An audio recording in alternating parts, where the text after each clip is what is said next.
Dear students, good evening. आप सबों का ग्रीस मैथमेटिक्स यूट्यूब चैनल पर हार्दिक स्वागत है, अभिनंदन है। दोस्तों, आज जो जूनियर क्लास या कॉम्पिटिटिव लेवल का जो वीडियोज हैं वो आप देखो, एंजॉय करो और अच्छी तैयारी करो। हमने सिंपल यूनिट टेस्ट के बारे में बहुत अच्छे से बताया, उसका और वीडियो हम देंगे। लेकिन अभी एग्जाम के दौर में जो चैप्टर्स जरूरी हैं उसको हम पढ़ाना शुरू किए हैं। अभी देखिए, अभी ये नया चैप्टर हम लेकर के आए हैं आपके पास, प्रॉफिट एंड लॉस। तो बच्चों, सबसे पहले इसके कीवर्ड्स को हम जान लेते हैं, कुछ फॉर्मूला जान लेते हैं। इसके बाद हम इस पर आगे न्यूमेरिकल्स में जाएंगे। तो सबसे पहला इसमें हम लोग नाम सुनते हैं कि किसी भी चीज को जब हम खरीदने जाते हैं तो पहला काम होता है कि कॉस्ट प्राइस, है ना, जिसको हिंदी में क्रय मूल्य बोलते हैं। फिर एक होता है सेलिंग प्राइस, जिसको हम लोग विक्रय मूल्य बोलते हैं। फिर प्रॉफिट मतलब लाभ या गेन, और लॉस मतलब हानि। ये सब चीज हम लोग दिन प्रतिदिन यूज करते हैं दोस्तों, है ना।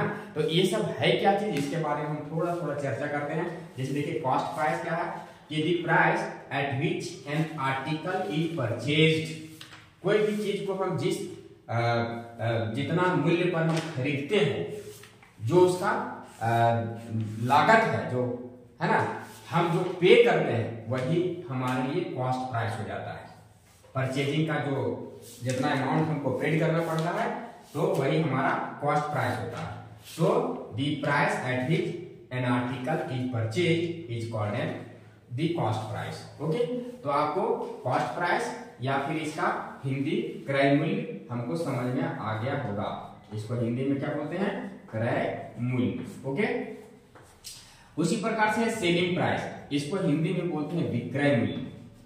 इसको बोलते हैं विक्रय मूल्य। ओके दोस्तों, ये देखिए, तो ये क्या है कि the price at which an article is sold. अब जिस अमाउंट में किसी ऑब्जेक्ट को, किसी आर्टिकल को बेचा जाता है तो उसका विक्रय मूल्य मतलब सेलिंग प्राइस कहलाता है, कॉल्ड सेलिंग प्राइस। बात समझ आ रही है आप लोगों को। इसके बाद देखिए, दो वर्ड और आते हैं, प्रॉफिट और इसी को गेन। प्रॉफिट मतलब जिसको हम लोग लाभ बोलते हैं, ठीक है। तो लाभ क्या है दोस्तों कि इफ अगर लाभ कब होगा, आप खुद सोचिए कि अगर हम मान लीजिए कि एक मोबाइल खरीदते हैं कि हम उसको 20,000 में खरीदे, तो लाभ हमको कब होगा, जब हम उसको 25,000 में बेचेंगे, 21,000 में बेचेंगे। मतलब कॉस्ट प्राइस से अधिक मूल्य पर अगर हम बेचेंगे तो हमको लाभ होगा। तो हमेशा सेलिंग प्राइस जो होगा वो ग्रेटर देन होगा कॉस्ट प्राइस से, तभी हमको क्या मिलेगा, लाभ मिलेगा, प्रॉफिट मिलेगा और गेन मिलेगा। तो प्रॉफिट का एक फॉर्मूला होता है, सेलिंग प्राइस हमको होगा, मान लीजिए कि हम कोई वस्तु 20,000 में हमारा लागत था और हम उसको 25,000 में बेचे, तो लाभ क्या होगा, सेलिंग प्राइस 25,000 माइनस 20,000, तो selling price minus cost price, ये ध्यान रखोगे। तो प्रॉफिट, और जब भी प्रॉफिट हम रिनोट करते हैं तो प्रॉफिट जो होता है हमेशा कॉस्ट प्राइस से तुलना किया जाता है ना।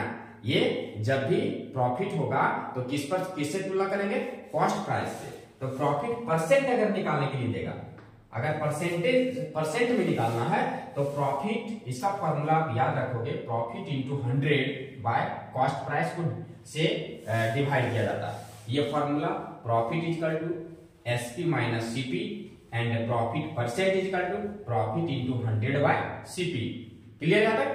अब देखिए, अगर हम मान लीजिए कि कोई वस्तु 20,000 में हम खरीदे और उसको हम 15,000 में बेच दिए, तो हमारा क्या हो गया, लॉस हो गया।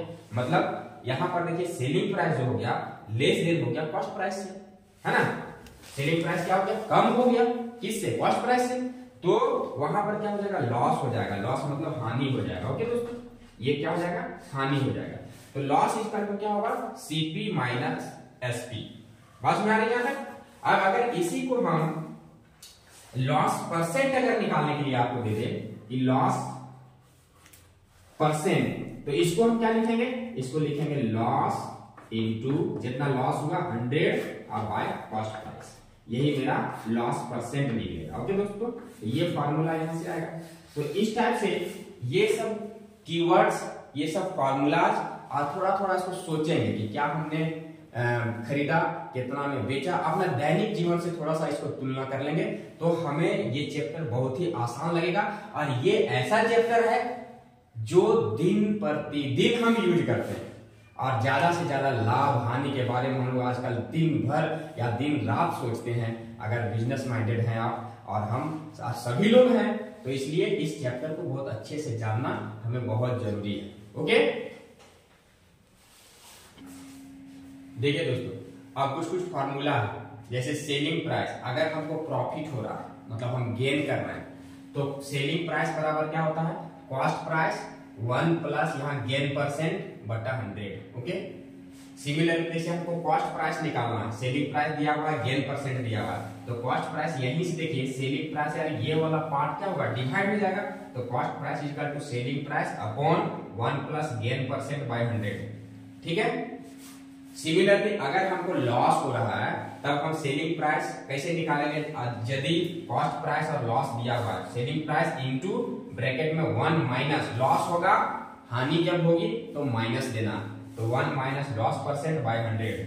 और उसी तरह से यहाँ पर कॉस्ट प्राइस, तो ये वाला सेलिंग प्राइस यहाँ रहेगा, ये वाला पार्ट जो डिवाइड हो जाएगा, तो सेलिंग प्राइस बटा 1 माइनस लॉस परसेंट बटा 100। इतना ये फॉर्मूला हमको याद करके रखना, तभी कोई न्यूमेरिकल हमसे बनेगा। ओके, देखिए दोस्तों, ये अभी पहला क्वेश्चन है, हम थोड़ा थोड़ा छोटा छोटा क्वेश्चन से आगे, है ना, मतलब बेसिक से एडवांस की ओर जाएंगे। ओके, तो कॉस्ट प्राइस यहाँ दिया हुआ है और गेन परसेंट दिया हुआ है, तो सेलिंग प्राइस कैसे निकलेगा, विक्रय मूल्य कैसे निकलेगा, है ना। तो ये देखिए सेलिंग प्राइस का फॉर्मूला होता है, अभी अभी हमने पढ़ा कि कॉस्ट प्राइस इनटू, अगर गेन हो रहा है तो 1 प्लस देंगे और गेन परसेंट बटा यहाँ 100 लिखेंगे, ठीक ना। तो देखिए सेलिंग प्राइस कैसे निकलेगा, कॉस्ट प्राइस मेरा कितना है 950 रुपीज, 1 प्लस गेन परसेंट यहाँ बैठा दो 6 और बटा 100। अब इसको देखिए क्या होगा, 950 इंटू, इसको हम अगर यहाँ एलसीएम लेंगे तो 100 और ये 6 जुट के 106 और बटा ये 100 हो जाएगा, ठीक ना। तो अब देखिए इसको यहाँ से 1 0 कट जाएगा। अब इसको 106 को 95 से आप मल्टीप्लाई कर दो, 5 6 30, 5 1 5, 9 6 54 और 9 1 9, इसको 3 7 10 10। अब देखिए आ गया मेरा इतना, लेकिन यहाँ पर 10 अभी बचा हुआ 1 0, तो 1 0 यहाँ पर बटे ये हो जाएगा, तो 1 0 कट जाएगा। इसका मतलब आ जाएगा कि इतना 1007 रुपया, है ना। तो देखिए यहाँ पर सेलिंग प्राइस, अगर हमको कॉस्ट प्राइस मेरा 950 दिया हुआ है, 6% अगर हमको उसमें प्रॉफिट लेना है, गेन करना है, तब हमको उसको कितना में बेचना पड़ेगा, 1007 रुपया में अगर जब बेचेंगे हम, तब इसका गेन मेरा 6% होगा। यहाँ तक बात समझ आ रही है। तो दोस्तों आप जो है सो इस टाइप से सारे न्यूमेरिकल्स बनाना, जो नहीं समझ में आए हमें चैट करना, कमेंट में लिखना, और अगर कुछ भी प्रॉब्लम हो तो हमें कमेंट करके जरूर बताना और हमसे पूछना। तो ये वीडियो अगर आपको अच्छा लगे तो लाइक एंड सब्सक्राइब जरूर दें, ताकि हम और पॉजिटिव हो जाएं और नए नए वीडियोज के साथ आपसे मिलते रहें। बहुत बहुत धन्यवाद। जय हिंद।